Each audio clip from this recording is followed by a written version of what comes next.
Kwa ihinda rĩa thikũ 30 ciũkĩte, Mũkenya wothe gũkorwo nja gatagatĩ ga thaa 4 cia ũtukũ nginyagia thaa 10 cia rũcinĩ atarĩ na marũa gũkorwo akiuna watho wa thirikari.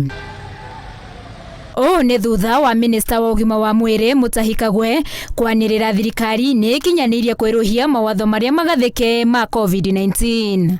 There will be an extension effective today of the containment measures, including the curfew hours that are there. Mawatho maya marũmĩtio kuona bũrũri ndũrĩ ũrauma ũgwati-inĩ wa COVID-19 kuona ndũrĩ ũrarũga ngerwa ya rũhonge rwa ũgima wa mwĩrĩ thĩinĩ wa the WHO ya kwendekithia gĩkĩro kĩa mũtambĩre wa COVID-19 gĩkorwo thĩ wa gĩcunjĩ kĩa 5 harĩ 100 ihinda-inĩ rĩa ciumia 2 kĩrũmanĩrĩrio nĩguo bũrũri ũtangathwo gũkorwo umĩte ũgwati-inĩ wa mũrimũ ũyũ. We are still above the WHO recommended figures in terms of a 2 weeks period when you have got less than 5% of positivity rate at a high testing level. Thirikari ihinyĩrĩirie Kenya meyumĩrie kwa wĩingĩ kwamũkĩra njanjo ya COVID-19 ihinda-inĩ rĩu rĩa thikũ 30 ĩgĩtanya gũtheca andũ milioni 5 mbere ya mũthĩ wa mashujaa na kwĩyumĩria kwa Kenya nĩkuo gũkahe thirikari mwerekera wa gũkahingũra bũrũri mambura-inĩ ma Christmas. We need at least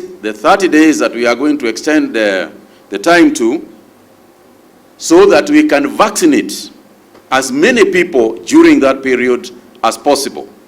As we head for the Christmas holidays, we need to ensure that as many people in this country have been vaccinated as possible. It is the only way we can be able to fully open our economy. Thirikari ĩkĩrũhagia mawatho maya nĩ mĩkawa na irabu gĩcũa-inĩ nĩ monanĩtie mwĩhoko wa kũrirũka gwa biacara ici rĩrĩ twerekeire mambura-inĩ ma thigũkũ ya Christmas makiuga agendi nĩ manjĩtie kwĩyandĩkithia. Kwanzia tufungue mpaka sasa I can say we have 9 guests, but inquiries ni more than that. So na hope by the end of this month tunaweza kuwa almost have the capacity or full capacity. What we are doing, we're expanding this airport just here at Ukunda. It's now becoming an airport. It's no longer an airstrip.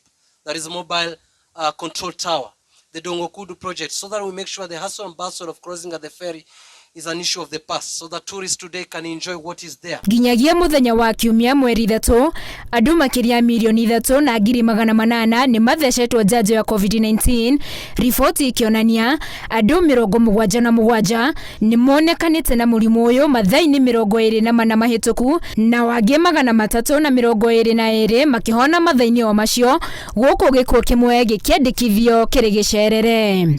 Handũ-inĩ ha Inooro TV, njĩtagwo Winnie Kimani.